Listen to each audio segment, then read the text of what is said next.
Convido os irmãos para que abram comigo no Salmo de número 148.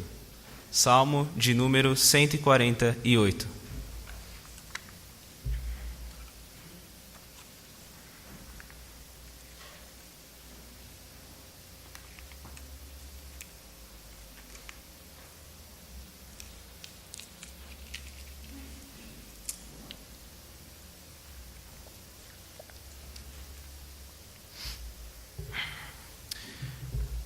Eu lerei e peço que os irmãos acompanhem. Aleluia! Louvai ao Senhor do alto dos céus, louvai-o nas alturas, louvai-o todos os seus anjos, louvai-o todas as suas legiões celestes, louvai-o sol e lua, louvai-o todas as estrelas luzentes, louvai-o céus dos céus e águas que estão acima do firmamento. Louvem o nome do Senhor, pois mandou ele e foram criados, e os estabeleceu para todo o sempre. Fixou-lhes uma ordem que não passará. Louvai ao Senhor da terra, monstros marinhos e abismos todos, fogo e saraiva, neve e vapor, e ventos procelosos que lhe executam a palavra, montes e todos os outeiros, árvores frutíferas e todos os cedros, feras e gados, répteis e voláteis, reis da terra e todos os povos, príncipes e todos os juízes da terra, rapazes e donzelas, velhos e crianças. Louvem o nome do Senhor, porque só o seu nome é excelso. A sua majestade é acima da terra e do céu. Ele exalta o poder do seu povo, o louvor de todos os seus santos, dos filhos de Israel, povo que lhe é chegado. Aleluia.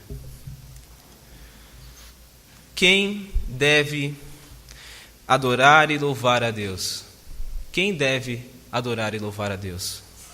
Se de repente essa pergunta fosse ecoada por todo o cosmo, de uma extremidade à outra, em cada um dos seus cantos, sem exceção, se ouviria uma resposta conjunta que diria: devemos louvá-lo, devemos adorá-lo.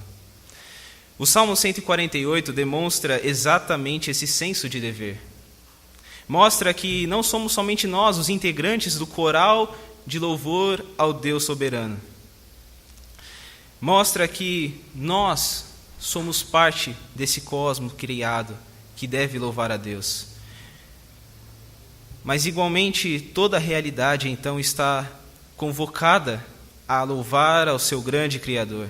Está obrigatoriamente inscrita nesse coral cósmico em louvor a Deus. Por isso que todo esse salmo tem um cuidado de ponto a ponto, de palavra a palavra, mostrar a abrangência e quão eficaz e digno é o Senhor de ser louvado por suas obras.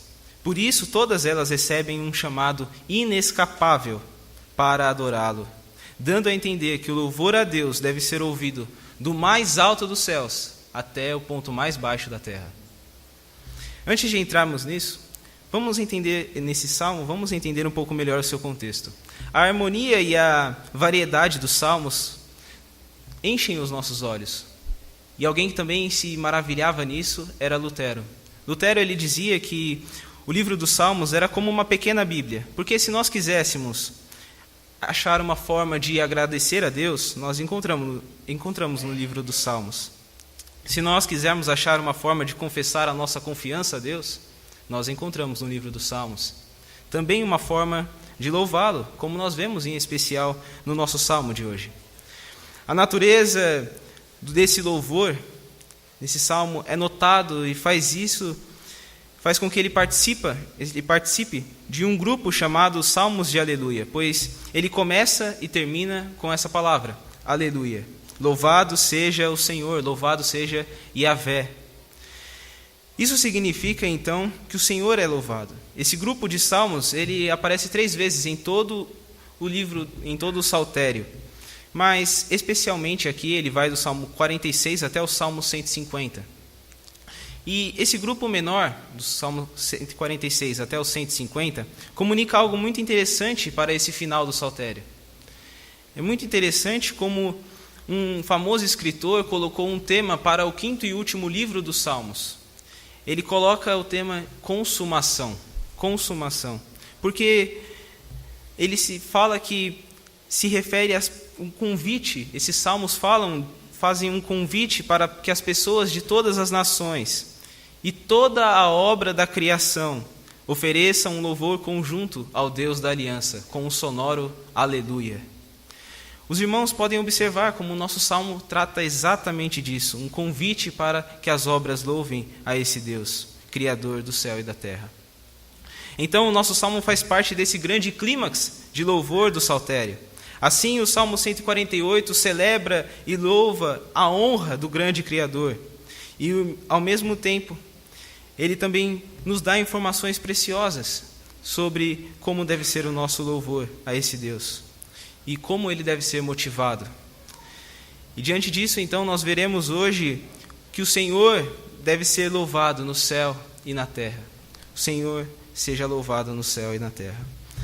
Primeiro, nós veremos no céu, versículo de 1 a 6. Essa é a primeira parte do nosso salmo e nós já podemos ver desde o seu início, desde a primeira palavra, que ele é um salmo de louvor. Infelizmente, nós não percebemos isso tão claramente, pois o termo aleluia está bastante desgastado nos nossos dias. As pessoas usam ele involuntariamente, de qualquer forma, e não entendem o seu significado. Voltando no tempo, quando um judeu ele ouvia ou lia essa palavrinha, aleluia, ele tinha um total apreço e muita cautela ao utilizá-la, pois ela significa louvado seja o Senhor e nela contém o nome do próprio Deus. Então, ela mostra qual é o alvo de todo louvor e que existe um Deus que é digno de adoração. Então, essa pequena palavra revela que esse louvor parte do povo escolhido, do povo que Deus tem uma aliança, um povo que foi escolhido por Deus. Sendo assim, esse salmo começa e termina com uma palavra que significa, que aponta para o louvor nosso, para o louvor do povo de Deus.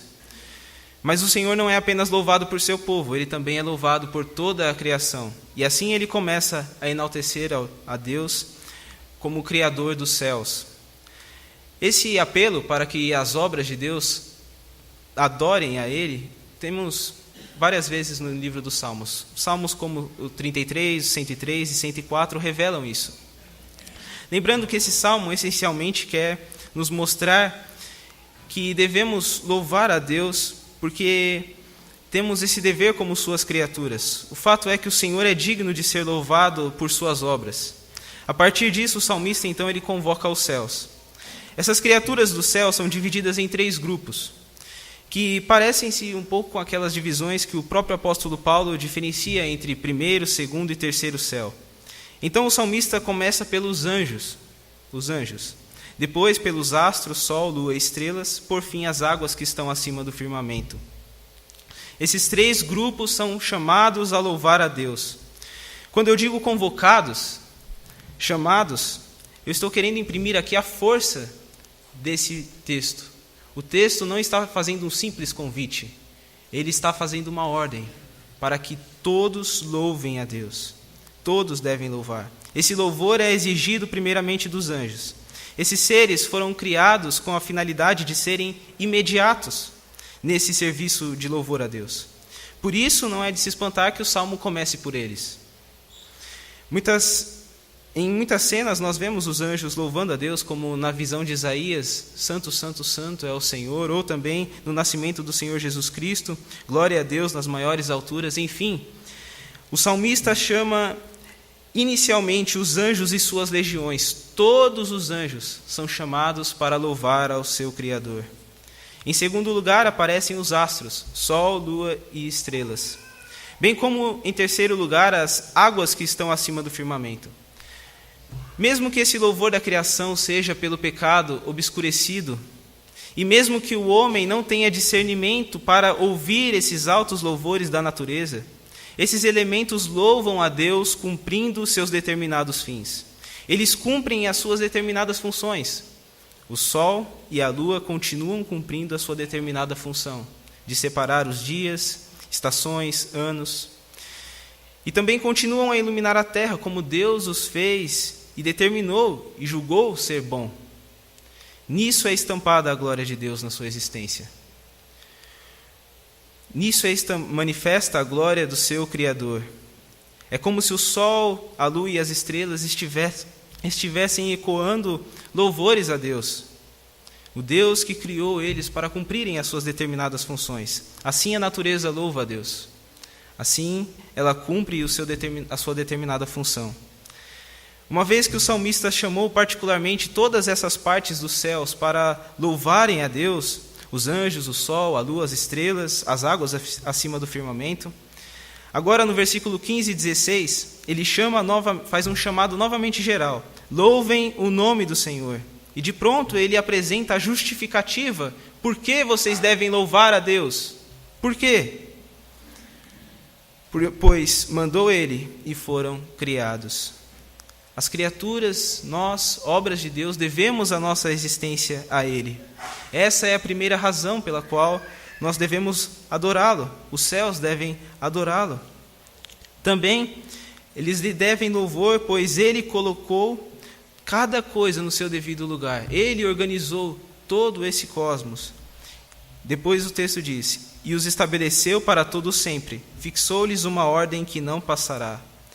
Louvem aquele que é a razão da sua existência e a ordem de todas as coisas. Algo interessante é que essa parte do Salmo destaca e resolve algo que causou muita discussão, não somente nos tempos do Antigo Testamento, como também na era cristã. Os homens têm sido tentados a adorarem a criação, tal como o culto aos anjos, ou outros que achavam que as estrelas eram os árbitros do destino. Esse salmo afasta esse tipo de pensamento, lembrando que tanto os anjos quanto as estrelas e planetas, tudo isso não é objeto de louvor, mas tão somente uma criação que deve louvor ao seu Criador. São apenas meras criaturas que no seu máximo propósito servem para glorificar e adorar a Deus. Resumidamente, essa sessão convoca os anjos e suas legiões e todos os céus para louvarem ao seu Criador, pois Ele é a causa primária e a razão única da sua existência. Meus irmãos, diante desse Deus, Criador dos céus, que organiza, sustenta toda a nossa existência, toda a nossa vida, diante desse alto louvor que chega a nós, vindo dos céus, só podemos fazer coro com Davi e dizer: quando contemplo os teus céus, obra dos teus dedos, e a lua e as estrelas que estabeleceste, que é o homem que dele te lembres, e o filho do homem que o visites? Quem somos nós perto do Criador dos céus, dos céus? Somos parte apenas integrante desse coro cósmico em louvor a Deus. Então nós vimos que os primeiros a serem convocados são os céus para louvarem a Deus. Mas não somente eles, mas também a terra. A terra é dada esse convite, essa convocação de louvor. Versículos 7 a 14. Agora nós vemos, depois que nós vimos essa primeira parte do nosso salmo, fica mais fácil entender a ordem que ele colocou aqui. A ordem de Gênesis 1:1. No princípio criou Deus céus e terra. Assim foi que o Senhor criou todas as coisas, e assim o salmista divide. Ele coloca primeiro os céus e agora ele fala sobre a terra. Então, uma vez que o salmista convocou os céus e apresentou o motivo para que eles obedecessem esse chamado, agora ele desce para a terra, para a parte da criação que está mais próxima de nós, chegando finalmente a convocar nós, homens, e depois o povo de Deus, para louvá-lo. Algo curioso é que o salmista usa o mesmo molde que ele iniciou a primeira sessão. Ele diz: Senhor do alto dos céus, Senhor agora da terra. É interessante essa expressão inicial, porque no português não fica tão claro. Parece uma ideia de posse, que o Senhor é dono dos céus e dono da terra. Mas uma interpretação mais correta é que do Senhor procedem os céus dos céus. Se do Senhor procede a terra, tudo isso vem dele. Então, novamente, o salmista está apontando para o Criador de todas as coisas. Também outra semelhança com a sessão anterior é o cuidado de discriminar especificamente cada uma das partes da criação. Por que ele faz isso? Porque ele quer mostrar a abrangência, como todas as coisas devem louvar a Deus. Monstros marinhos, ele se refere àqueles assustadores animais que habitam os mares. Depois ele fala dos abismos todos, ou seja, o mais profundo dos oceanos.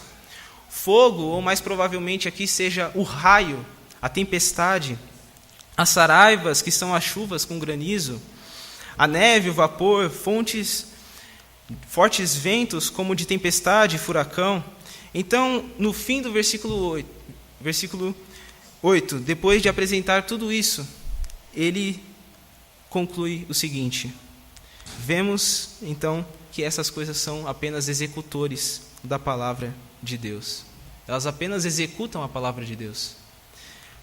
Observem, meus irmãos, prestem atenção, olhem que interessante. O salmista ele construiu duas imagens aqui, duas imagens extremamente fortes, de uma tempestade e do mar, símbolos de medo, de terror. Figuras poderosas.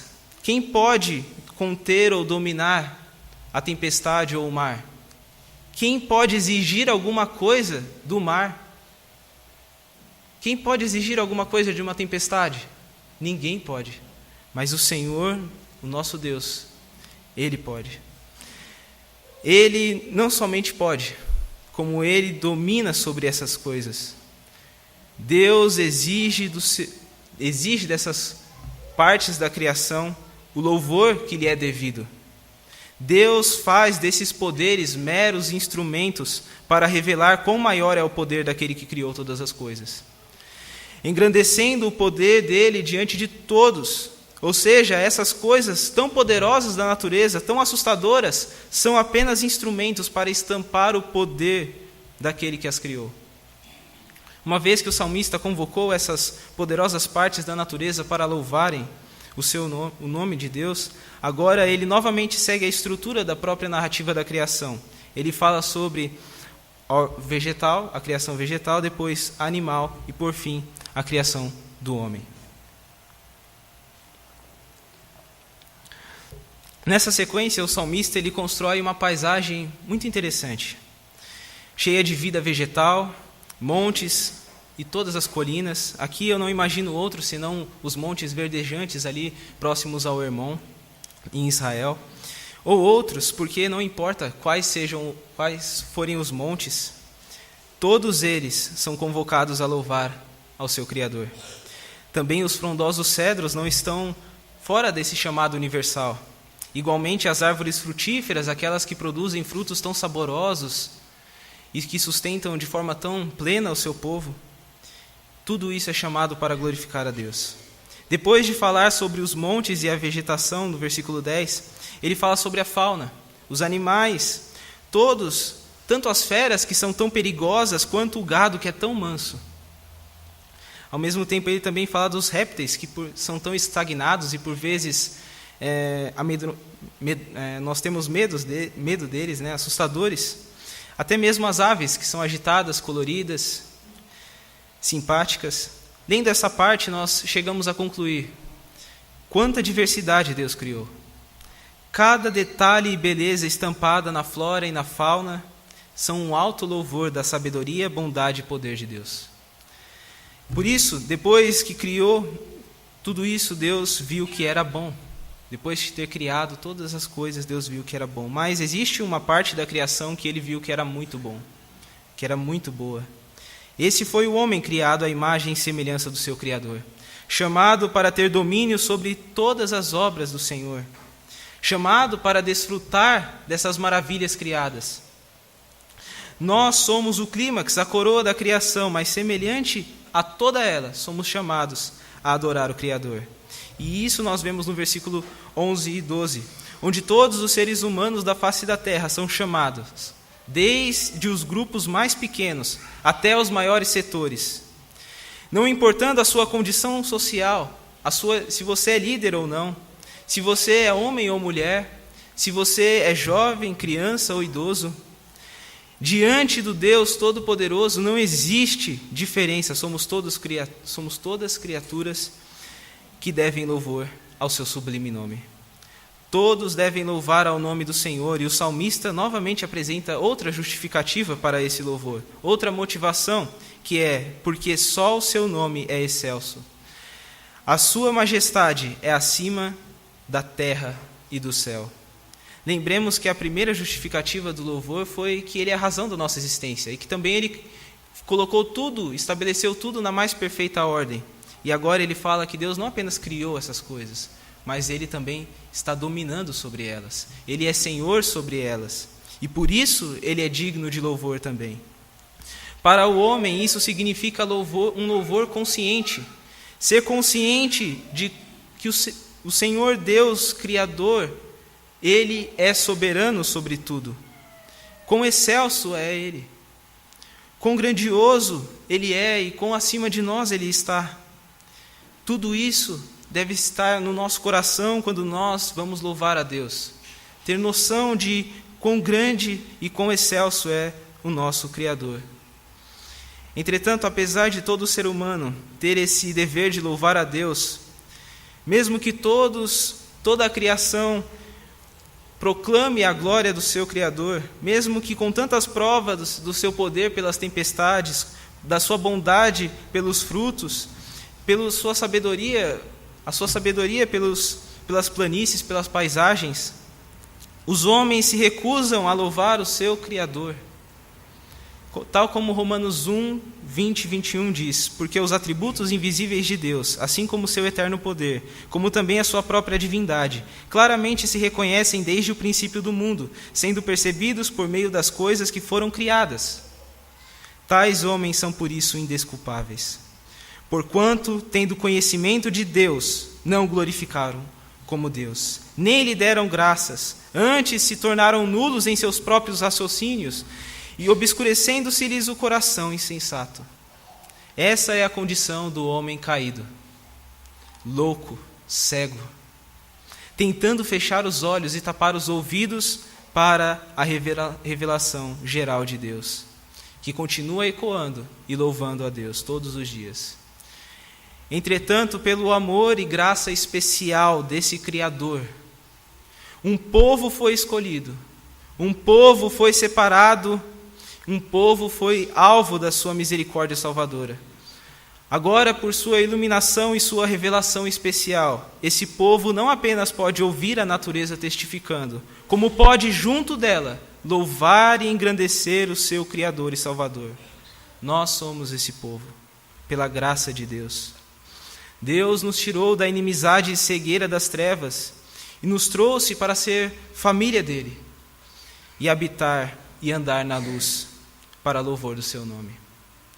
É sobre nós, esse povo de Deus, que esse último verso se concentra, dizendo inicialmente que Deus exalta o poder do seu povo. Isso significa que Deus está conosco, e Deus, Ele é com o seu povo, de forma que Ele é com nenhum outro povo da face da terra, e como nenhuma outra parte da sua criação.